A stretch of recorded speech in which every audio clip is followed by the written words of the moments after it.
एक बहुत कॉमन चीज़ है, आप सबने नोटिस की होगी कि कभी भी मतलब जब भी हमें वायरल इन्फेक्शन हो रहा है या फिर फीवर आ रहा है, उस टाइम पे हमारी जो नेचुरल भूख है या फिर हमारा एपेटाइट जो है वो नेचुरली स्लो हो जाता है, या फिर हमें भूख नहीं लगती, कुछ खाने का मन नहीं करता है। तो इसके बारे में जो है आचार्य चरक ने चरक संहिता में बहुत अच्छा एक्सप्लेनेशन हमें दिया है। आचार्य चरक कहते हैं कि जब आप खाना पका रहे हो उस टाइम पे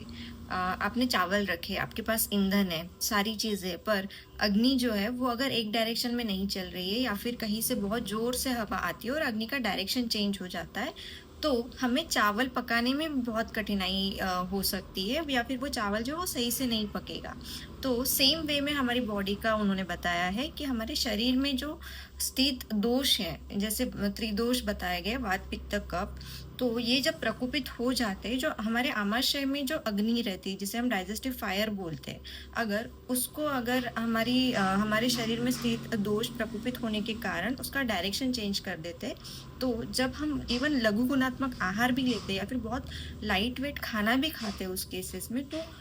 वो जो हमारी डाइजेस्टिव फायर है उसको सही से डाइजेस्ट नहीं कर पाएगी, या फिर बहुत डिफ़िकल्टी के साथ उसको डाइजेस्ट करेगी, या फिर सही से डाइजेशन नहीं हुआ तो जब आप बहुत अच्छा हेल्दी भी डाइट ले रहे हो तो उस केसेस में हमें न्यूट्रिशन नहीं मिलेगा, बहुत बार उससे हमारी बॉडी में टॉक्सिन्स ही रिलीज होंगे। इसीलिए कहते हैं कि ज्वर की चिकित्सा के लिए लंगन सबसे बेस्ट ट्रीटमेंट है। मतलब जब भी आपको फीवर हो रहा है तो आपको 2 से 3